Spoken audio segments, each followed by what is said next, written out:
Rokove priče. Lovačka priča, isto. Rokove priče.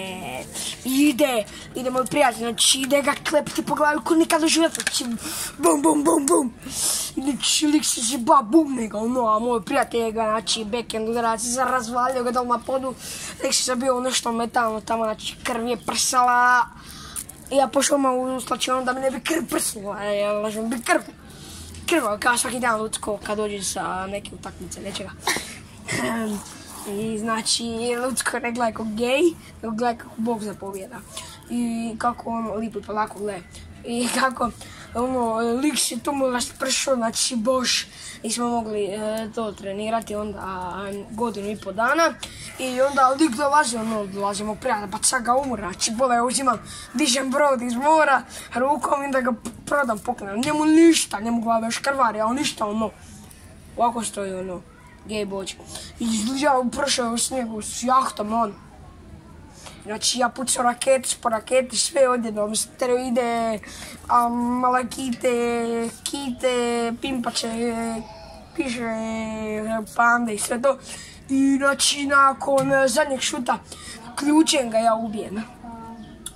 I ono kao on je umro na kraju jer sam ga dovršio oko stoku.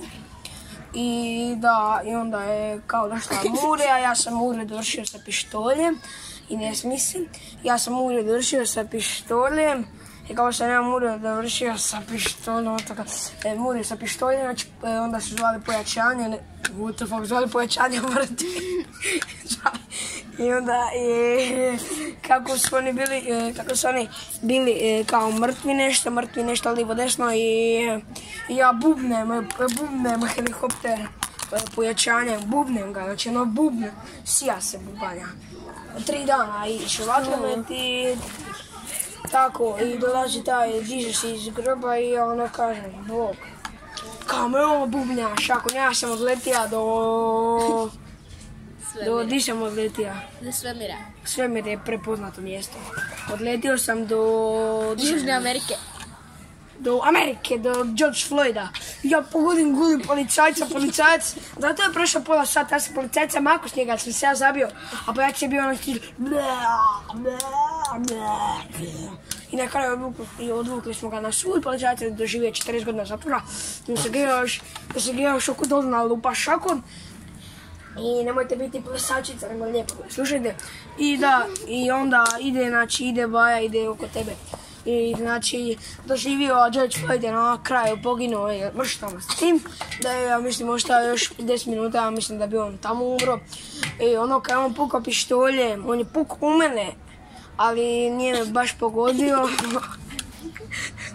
Nego me promašio, ali je svejedno pukao u mene, ali me promašio. I kao ono, kako je pukao u mene, meni krv krenula šipljati na sve strane. I ja se čudim, what the f je to i da. Ja se čudim, znači, braća Lečapa. I kako je krv meni šikljala, George Floyd je vikao mrale jedi hleba, mrale jedi se hleba, mrale, ja njemu dajem hleba da se ne javi. Daj mu hleba. Daj, pričam priču, što znaš o to? Ovo te pogledaj kako izgledaš. Ne stavi, brzo, uništit ćeš. Neću ništa. Priče. Dobro, gdje sam stao? Kod George Floyda, da te roha. Kad si mu dao hleba, Ne, dao si mu hleba nešto. Ajde, odstupi. Šta pokušavaš kopirati?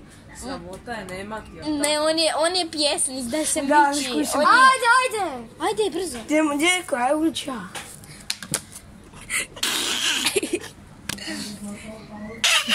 Ali najveće hleba je rekao, to po novoj priči da je neko došao. Mrali najveće hleba je rekao i onda sam mu ja dao hleba i onda je on to lijepo pojeo. I odvukli ga u zatvor i onda je na kraju ostao u zatvoru 3 dana i na kraju je, kako se znamo, poginuo. I onda je došao tamo George Floyd koji je poginuo i otvorio svoju ćeliju i ja sam ga razbio, znači razbio sam duha. I onda sam uzeo pištolj, ubio sve policajce u postaji, uzeo vatrogasni kombi i sve polio da se mogu izaći, da se uguše unutra ili tako nešto. I onda tako, i onda su svi bili sretni osim George Floyda koji je poginuo i policajca. I tako da, vidimo se u sljedećem videu.